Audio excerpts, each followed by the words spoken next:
Olá, meus amigos e minhas amigas, eu me chamo Silvio Prolo, eu sou técnico em segurança do trabalho, trabalho com assessoria e consultoria em segurança do trabalho e hoje eu quero falar um pouco para vocês sobre a importância do perfil profissiográfico previdenciário.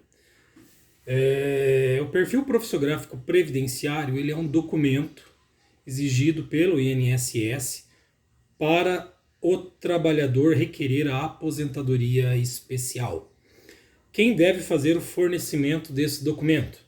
O fornecimento desse documento ele deve ser feito por todas as empresas que admitam trabalhadores como empregados.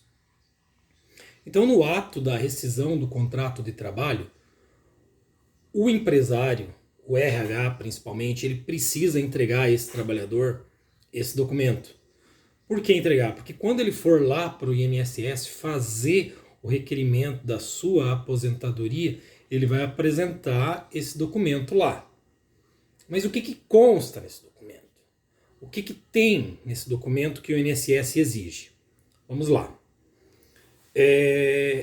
No PPP irão constar as atividades que o trabalhador desenvolvia dentro da empresa. Além de constar as atividades que ele desenvolvia dentro da empresa, vai constar também os riscos a que esse trabalhador estava exposto.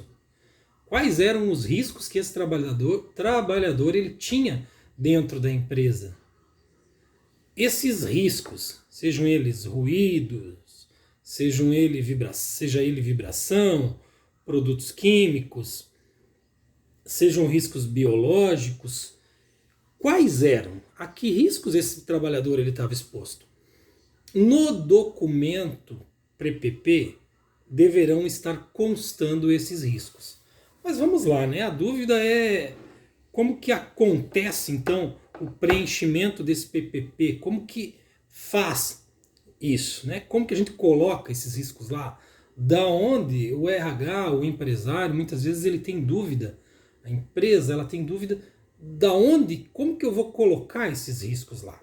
Esses riscos eles não são originados do que um RH coloca, do que o contador coloca, do que o empresário coloca. Não é assim que funciona. Eles são colocados com base, ou são inclusos com base em um documento. Esse documento ele se chama LTCAT, Laudo Técnico das Condições Ambientais de Trabalho. Todas as empresas no Brasil, diferente, que admitam trabalhadores como empregados, regime CLT, precisam elaborar esse documento. Hoje, dentro do RH, dentro das empresas, a gente tem muito assim a informação da obrigatoriedade de elaboração do PPRA e do PCMSO. Todo mundo sabe disso, né? A grande maioria dos RH sempre conhecem esse documento, sempre ouviram falar muito nisso. Aí então a gente tem os dois documentos, o PPRA, tem o PCMSO, e aí vem um terceiro documento ainda, um laudo de insalubridade e periculosidade. Aí a pessoa fala assim, mas eu tenho o laudo de insalubridade, então eu posso apresentar eu posso tirar as informações do meu laudo de insalubridade. Não também. Você precisa tirar do LTCAT, esse quarto documento. Mas, Silvio, qual é a diferença, então, do PPA, do LTCAT, do laudo de insalubridade? O laudo de insalubridade e periculosidade, ele tem o objetivo de dizer para a empresa, assim, para fazer um laudo de insalubridade e periculosidade, tem que ser um engenheiro de segurança. Ele vai lá no ambiente de trabalho, tá? Ele olha, faz uma avaliação que riscos aquele trabalhador ele estava exposto durante a sua jornada de trabalho. Então vamos supor, o trabalhador é de uma área, é uma metalúrgica, uma área metalúrgica. Então quando ele chega lá, ele entende de quais são os riscos ambientais. Então ele vai identificar possivelmente que esse trabalhador tem exposição a ruído, que esse trabalhador tem exposição a fumos de solda, e aí ele começa a investigar isso melhor. Quais são os fumos de solda? Quais são os componentes químicos que estão presentes nesse processo de soldagem? Porque dependendo do tipo da solda, dependendo do tipo do material a ser soldado, vai desprender ali determinados componentes químicos. Com base nesses componentes químicos, ele faz uma comparação com a legislação previdenciária e diz, ó, a atividade deste trabalhador expõe ele a estes riscos, seja lá cromo, chumbo, manganês, ele vai identificar isso. Ele faz um trabalho para identificar isso. Esse trabalho muitas vezes é feito com base na quantificação desses agentes. Veja bem, o ruído a gente tem uma quantificação. Quanto que tem de ruído presente no ambiente? A gente vai lá com um aparelho, um dosímetro, um decibelímetro, a gente faz a medição e diz, olha, neste ambiente tem 87 decibéis de exposição. Mas e o produto químico? Além da gente saber quais, a gente precisa saber quanto. Quem faz esse tipo de trabalho são os profissionais da área da segurança, o LTCAT em específico, um engenheiro de segurança. Com base nisso, ele faz o LTCAT e diz, ó, este trabalhador está exposto a este risco e tem tanto presente no ambiente. Tem tanto de cromo, tem tanto de chumbo, tem tanto de manganês. E aí ele avalia qual é a proteção respiratória que tem lá, avalia se esse equipamento está sendo eficiente ou não e elabora o LTCAT dizendo, olha, o trabalhador está exposto a isso. A dúvida é assim, mas ultrapassou os limites de tolerância para a insalubridade, ultrapassou esses limites de tolerância para a insalubridade, então quer dizer que ele tem direito à aposentadoria especial? Não, nem sempre. Porque são duas legislações, a legislação previdenciária e a legislação trabalhista. Quando se fala em laudo de insalubridade e periculosidade, a base de preenchimento é a NR15. Quando se fala em elaboração de LTCAT, a base de elaboração é a legislação previdenciária. Nem tudo que é insalubre dá direito à aposentadoria especial. E nem tudo que dá direito à aposentadoria especial dá direito à insalubridade. Alguns coincidem, alguns agentes coincidem. Então aí é importante para ter um PPP bem feito, a empresa ter elaborado esse LTCAT. A empresa fazer isso, ter. Aí uma outra dúvida, mas o LTCAT ele precisa ser elaborado todos os anos? Poxa, se o LTCAT não for elaborado todos os anos, você corre um certo risco de você ter informações que não são verdadeiras nos teus documentos para preencher, por exemplo, o PPP. E aí você vai preencher informações erradas. Imagina um LTCAT que foi elaborado há 10 anos atrás, a empresa tinha lá 10 funcionários e hoje está com 100. Naquela época, por exemplo, talvez não tinha um mecânico. Então você tem um documento de agora que não está constando na planilha a atividade do mecânico. Ou talvez até tenha um mecânico, mas as condições de trabalho que eram antigamente não são exatamente as mesmas agora. Assim é para os trabalhadores também. Então, as máquinas que talvez tinham no passado geravam mais ruído e hoje geram menos. Ou pode acontecer de vice-versa. Aumentou tanto o processo de produção que antigamente era feito de forma manual, não tinha máquinas, mas agora tem, porque aumentou o processo de produção. Então, a elaboração do LTCAT ela deve ser baseada nas mudanças dos processos de trabalho.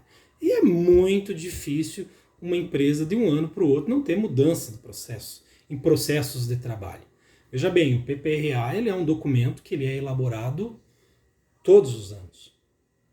Ele exige ser atualizado todos os anos, o PPRA e o PCMSO. Um LTCAT e o laudo de salubridade, apesar da legislação não exigir isso, ele vai se tornar necessário fazer uma elaboração anual devido a mudanças que acontecem. Tudo bem, se não mudar, se o profissional for lá e fez a avaliação e é tudo exatamente igual, ok, então vamos permanecer esse mesmo LTCAT, mas é muito difícil disso acontecer. E aí, quando isso não acontece, a gente acaba não tendo documento base para fazer o preenchimento do PPP. Então, elaborar o LTCAT para preencher o PPP é de extrema necessidade. Porque o PPP é onde que constam as informações, ele é um papel lá, vai ter umas 2 ou 3 páginas, constando a atividade que o trabalhador fazia e os riscos a que ele estava exposto. Porque, senão, esse trabalhador ele corre um certo risco de ir lá na INSS requerer a sua aposentadoria especial e não ter o direito. E talvez ele teria. E aí ele busca, às vezes, um advogado na área previdenciária, e esse advogado manda uma cartinha lá para a empresa: ó, empresa, me fornece o LTCAT. O pessoal lá fica desesperado: o que é isso? Eu não tenho, eu nunca ouvi falar. Ou entrega daí o PPRA, mas o PPRA ele não consta, ele não segue uma mesma metodologia de elaboração de um laudo técnico. Então, para um bom preenchimento de um PPP, ele tem que ter base no LTCAT. Quem faz, uma outra pergunta, e quem elabora o PPP? Dentro da legislação não tem nada escrito quem tem a obrigatoriedade de elaborar isso, né? O pessoal fica bem em dúvida. Eu vejo os RHs com dúvidas sobre isso, né? Por exemplo, muitas empresas prestadoras de serviços na área de segurança do trabalho, eles elaboram esse PPP. Dentro do contrato de prestação de serviços, está lá a elaboração do PPP. Mas nem todas. Aí fica a cargo do RH, fica a cargo muitas vezes do escritório de contabilidade fazer isso. É importante saber que não tem ninguém dizendo quem é que deve elaborar. O que a gente tem é que a empresa precisa entregar. Tá? Eu sempre acho justo, acho mais coerente as empresas prestadoras de serviço fazerem essa elaboração, porque tem mais conhecimento sobre isso. Mas no Brasil afora, nem sempre é isso que acontece, acaba ficando a cargo do RH. E por favor, gente, utilizem, quem for RH, né? Principalmente, que não tenha, às vezes, tanto conhecimento para preencher, você precisa ter informações que sejam informações verídicas para fazer esse preenchimento, porque você precisa comprovar que realmente aquilo que está escrito no PPP teve base desse documento. Você não pode colocar lá qualquer coisa. Eu já vi gente querendo colocar, vamos colocar aqui que ele está exposto ao ruído para ele, de repente, ter direito aí à aposentadoria especial. Quando isso acontece, você dizer que o trabalhador está exposto a um risco e você não tem certeza disso, você não tem documento legal, isso é uma fraude documental passível de multa até por parte do INSS. E tem mais coisas aí que a gente precisa ainda entender, que para ter esse embasamento, para preencher esse documento, para ter o embasamento para preencher esse documento, o profissional ele precisa conhecer de preencher o PPP, de saber como que faz isso. Mas isso é uma outra história, tá? O fato de fazer o preenchimento do PPP é um outro treinamento, tá? É uma outra explicação que eu precisaria dar para vocês. Quero falar nesse momento aqui qual que é a importância do PPP, qual que é a importância do LTCAT para o PPP, para que vocês tenham noção de como tudo isso acontece, tá bom?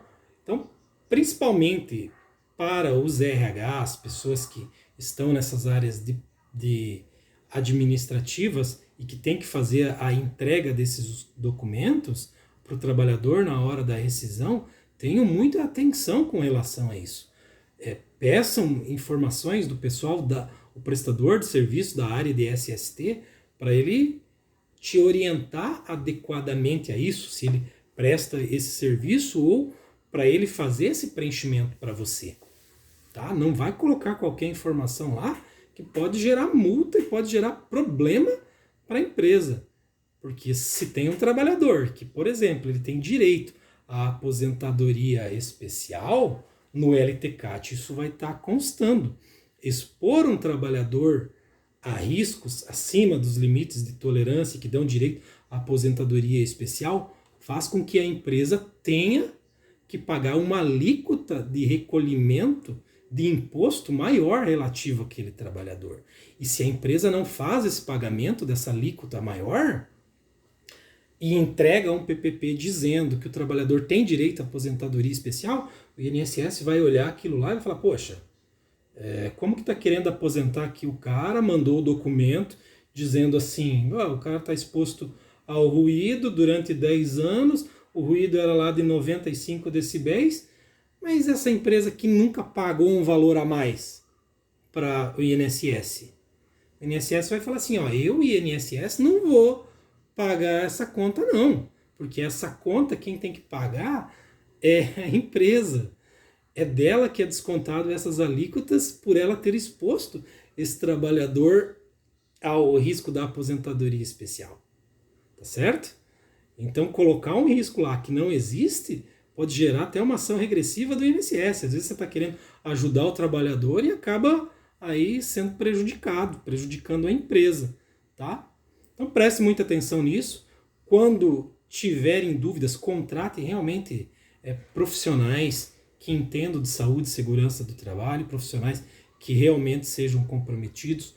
Procurem ouvir mais os profissionais da área da segurança. Os técnicos em segurança, eles são vistos, ou engenheiros de segurança, muitas vezes como aquelas pessoas chatas que vão lá na empresa e que acabam apontando um monte de falha. Só que essa galera aí, esses meus amigos, eles têm muitas informações importantes para repassar e para orientar.